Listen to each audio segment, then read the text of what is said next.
تھوڑا سا میں چاہوں گا کہ ہائی لائٹس کے طور پر پوائنٹس وائز آپ کو سمجھاتا جاؤں کہ واقعہ کربلا میں ہمارے لیے کیا کیا میسج ہیں. سب سے پہلے یہ واقعہ کربلا ہوا کیوں؟ What is the reason behind this? ٹھیک ہے نا، امام حسین تو مدینہ پاک میں تھے، وہ کربلا کیوں گئے اور یہ کیوں معاملہ ہوا؟ تو معاملہ یہ ہوا کہ حضرت امیر معاویہ رضی اللہ تعالیٰ عنہ کے وصال کے بعد یزید پلید نے اپنے ہی طور پہ تخت خلافت پر قبضہ کیا اور اس نے کوشش کی کہ سب سے پہلے امام حسین کی بیعت لے لوں. امام حسین بیعت کر لے گے تو باقی ساری دنیا کر لے گی، نواسہ رسول جو ٹھہرے. مگر جب آپ سے بات کی گئی، آپ تک پیغام پہنچایا گیا، تو آپ نے انکار کر دیا ہے. کیونکہ آپ کو پتا تھا کہ وہ شرابی، کبابی، زانی، بدکار، بے حیائی کرنے والا، بہت سارے الٹے کام اس کے تھے. اس کو کیسے امیر المومنین مان لیں؟ اس کو کیسے مسلمانوں کا خلیفہ مان لیں؟ اب وہاں سے معاملہ بگڑنا شروع ہوا. پہلا میسج، امام حسین کو بڑی آفرز تھیں کہ آپ قبول کر لیں، پھر آپ کی تو وظائف باندھ دیے جائیں گے، آپ کو بڑی لگژریز دی جائیں گی. آپ نے کسی چیز کو قبول نہ کیا اور باطل کے آگے سر نہیں جھکایا، کمپرومائز نہیں کیا. آپ کمپرومائز کر لیتے نا تو ساری دنیا کے لیے ایک مثال بن جاتی کہ جناب جب بھی مشکل آئے کمپرومائز کر لو. امام حسین نے بھی تو کیا تھا. نہیں، آپ نے سر کٹا دیا مگر کمپرومائز نہیں کیا. یہ میسج ہے ہم تمام لوگوں کے لیے جو کہتے ہیں یار آفس کا ماحول ایسا ہے نا تو وہاں نماز نہیں پڑھ سکتا. ذرا ہمارا دوستوں کا ماحول ایسا ہے نا تو وہاں ڈریس مجھے ایسے ہی پہننا پڑتا ہے. ارے جناب یہاں جو ہے نا میں سنت پر عمل نہیں کر سکتا، فلاں ملک میں جاتا ہوں تو وہاں اس برائی سے نہیں بچ سکتا. ارے تم ماحول کی وجہ سے اپنے اعمال، اپنے دین، اپنے عقائد پر کمپرومائز کر لیتے ہو. سیکھو نواسہ رسول صلی اللہ تعالی علیہ وسلم سے کہ کس طرح جان قربان کر دی مگر باطل سے کمپرومائز نہیں کیا. یہ رہتی دنیا کے لیے میسج ہے کہ امام حسین نے عظیم قربانی اس لیے دی کہ نانا کے دین کے پرچم کو بلند کر دیں. کیا خوبصورت شعر ہے نا کہ قتل حسین اصل میں مرگ یزید ہے، اسلام زندہ ہوتا ہے ہر کربلا کے بعد. تو وجہ یہ بنی کہ آپ نے باطل کے آگے سر نہیں جھکایا. اب دوسرا سوال ذہن میں یہ آتا ہے کہ ٹھیک ہے آپ نے جب نہیں کی بیعت تو مدینہ چھوڑ کر کربلا کیسے جانا ہوا؟ اصل میں آپ نے یہ ڈیسائیڈ کر لیا کہ اگر اب میں مدینے میں رہوں گا تو اس کے سپاہی جو ہیں اب یہ جنگ و جدال کریں گے، اور آپ کے دل نے گوارا نہ کیا کہ مدینے میں تلواریں چلیں، مدینہ منورہ کا امن و سکون برباد ہو. تو آپ نے سوچا کہ میں مکے چلا جاتا ہوں. آپ مکہ پاک کے لیے روانہ ہو گئے. مگر ذرا سوچیں کہ نواسہ رسول جن کی پیدائش مدینے میں ہوئی، پورا خاندان مدینے میں ہے، ساری زندگی یہاں گزری ہے، اور اب انہیں مدینہ چھوڑنا پڑ رہا ہے. تاریخ میں جس طرح یہ واقعات لکھے ہیں کہ کس طرح امام حسین نے روتے ہوئے نبی پاک کے روضے پر حاضری دی، وہ رات کیسی آہو فغاں میں گزری تھی، نانا جان کو کس طرح الوداع کہا گیا کہ نانا حضور اب ہم سے مدینہ چھڑوایا جا رہا ہے. اللہ اکبر. یہ وہ ہستی ہیں جن کو میرے آقا جنتی نوجوانوں کا سردار فرمایا کرتے، میرے آقا انہیں جنتی پھول فرمایا کرتے، نبی پاک انہیں چوما کرتے، یہ نبی پاک کے کاندھوں پر سواری کرتے. ایسا انٹریکشن، ایسا تعلق تھا، اور ان ظالموں نے امام حسین کو مدینہ چھڑوایا. آپ روتے ہوئے اشک بار آنکھوں سے مدینہ پاک سے مکہ پاک آ گئے. مگر اب کمال دیکھو کہ کوفہ سے مسلسل آپ کو پیغام آ رہے تھے کہ حضور ہم آپ کی بیعت کرنا چاہتے ہیں، ہم یزید کی بیعت نہیں کرنا چاہتے، آپ آئیے اور ہمیں اس کے ظلم و ستم سے بچائیے، اور ہم آپ کے ہاتھ پر بیعت کرنا چاہتے ہیں. اللہ اکبر. آپ کو معلوم تھا کہ یزید کے لشکر والے بڑے ظالم ہیں، مگر جب کوفیوں کی لیٹر آئے، کوفیوں کے مکتوب آئے، تو یہ آپ کے منصب کا تقاضا تھا کہ کیسے ڈینائی کر دیتے. امام حسین اسلام کے بہت بڑے داعی تھے، حق کی بات کرنے والے تھے، عظیم مبلغ اسلام تھے. آپ نے فرمایا اگر میں کوفہ نہ گیا تو قیامت کے دن اگر کوفے والے کھڑے ہو گئے بارگاہ الہی میں کہ یا اللہ ہم تو امام کی بیعت کرنا چاہتے تھے، ہم اس بدکار یزید کی بیعت نہیں کرنا چاہتے تھے، مگر امام ہمارے پاس نہیں آئے، تو میں اللہ کی بارگاہ میں کیا جواب دوں گا؟ یہ دین کی خاطر قربانی کا جذبہ دیکھو کہ جان کی پرواہ نہ کی، اور آپ نے کہا میں سفر کروں گا.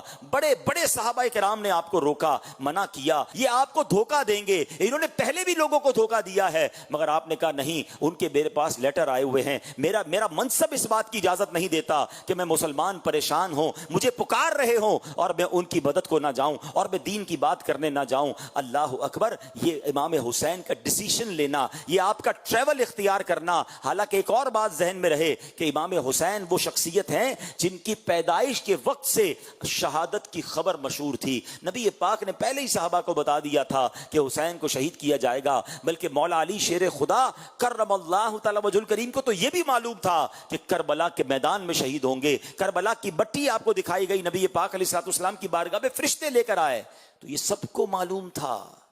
مگر پھر بھی کربلا کا سفر ہو رہا ہے, پھر بھی کوفہ کا سفر ہو رہا ہے. تو اس سے ایک اور بات پتہ چلتی ہے. دیکھیں نبی پاک تو وہ ہیں کہ لوگ آ کر دعا کرواتے, اپنے کام کروا لیتے تھے.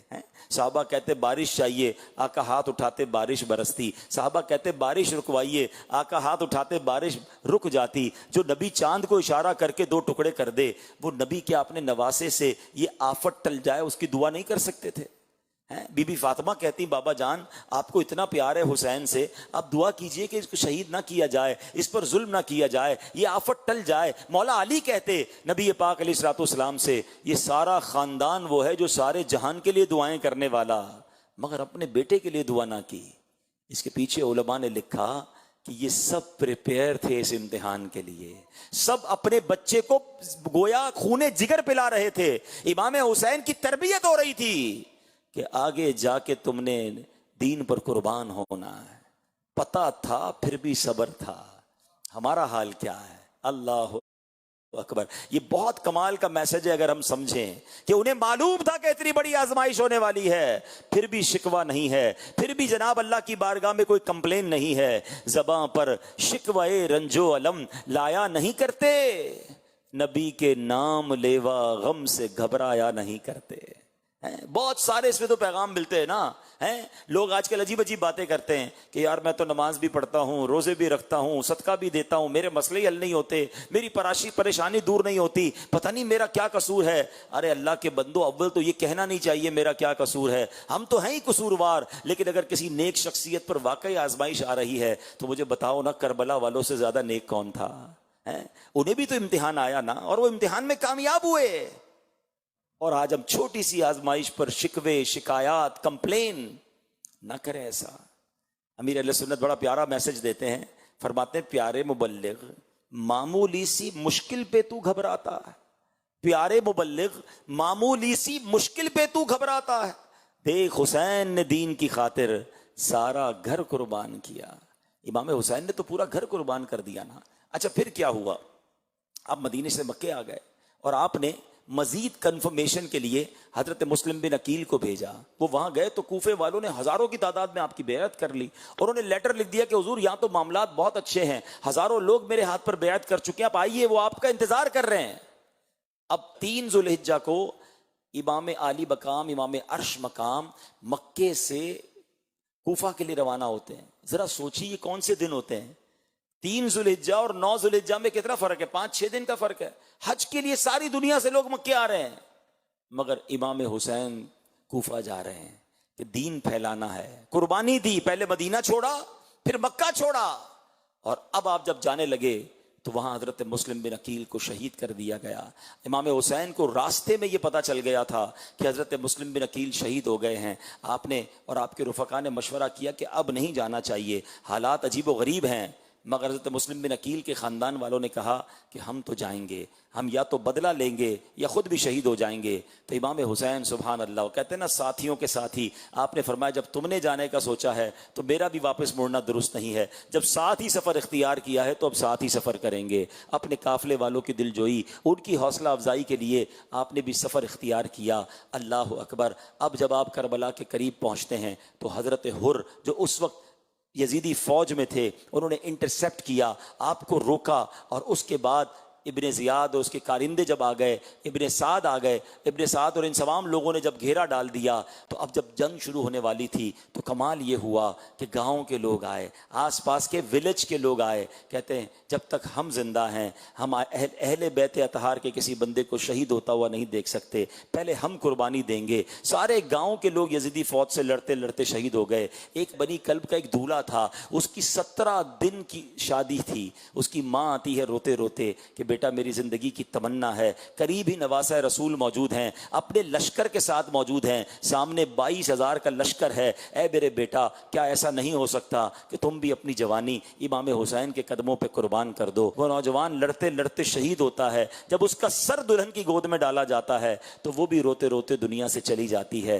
ذرا سوچئے تو صحیح میرے پیارے اسلامی بھائیوں, یہ کیسی قربانی کی داستانیں ہیں, یہ کیسے لوگ تھے کہ ایک طرف جن کو باقاعدہ کوئی انٹریکشن نہیں تھا مگر محبت آل رسول میں آ کر وہ اپنے سر کٹا رہے ہیں, اور ایک طرف یزیدی ہیں, 22,000 کا لشکر ہے اور وہ کسی طریقے سے بھی پیچھے ہٹنے کے لیے تیار نہیں. امام حسین نے کئی بار انہیں کہا کہ میں لڑنے نہیں آیا. کوئی لڑنے جاتا ہے تو بچوں کو لے کے جاتا ہے, فیملی کو لے کے جاتا ہے. آپ تو اپنے بچوں کو لے کر گئے تھے کہ مجھے تو کوفے والے بلا رہے ہیں, ویلکم کرنے کے لیے بلا رہے ہیں, دین کی دعوت دینے جا رہا ہوں, اس لیے فیملی ساتھ لے کر آئے تھے. آپ نے کئی بار کہا اگر مجھے نہیں جانے دینا تو مجھے واپس بھیج دو, مگر ان ظالموں نے کچھ اور ٹھانی ہوئی تھی.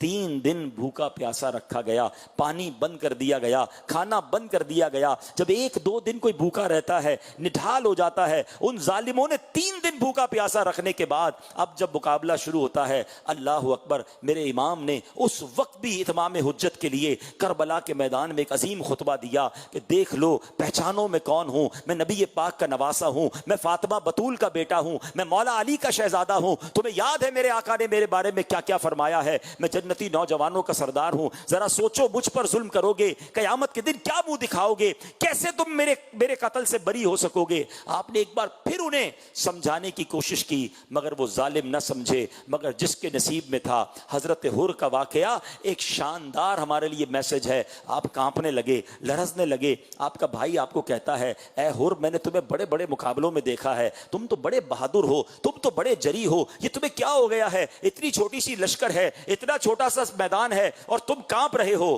اللہ اکبر. حضرت حر کہتے ہیں کہ میں, ایسا لگتا ہے کہ جنت اور دوزخ کے درمیان کھڑا ہوں, دنیا مجھے کھینچ رہی ہے جہنم کی طرف, مگر سامنے مجھے نواسہ رسول کے قدموں میں جنت نظر آ رہی ہے. میں ان دونوں کے درمیان لرز رہا ہوں کہ کہیں میری زندگی تباہ و برباد نہ ہو جائے. میں نواسہ رسول سے کیسے لڑائی کر سکتا ہوں. ایمان کی رمق دل میں موجود تھی. ادھر امام حسین نے اعلان کیا, کون ہے جو ہمارے نام پر اپنی جان قربان کرے. بس یہ سننا تھا کہ حضرت حر نے اپنا گھوڑا دوڑایا, یزیدی فوج سے نکلے اور حسینی فوج میں جا ملے, اور وہاں جا کر پھر آپ نے امام حسین کے قدموں پر لڑتے لڑتے یزیدیوں کے ساتھ اپنی جان قربان کی. یہ ایک لمحے کا ڈیسیشن, کروشل ڈیسیشن, یہ ہمیں بہت کچھ بتاتا ہے.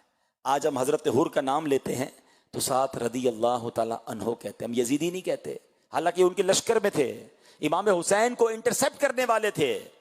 مگر کیا میسج ہے کہ ڈیسیشن ٹائم پہ لینا ہوتا ہے, باطل اور حق میں فیصلہ کرنا ہوتا ہے.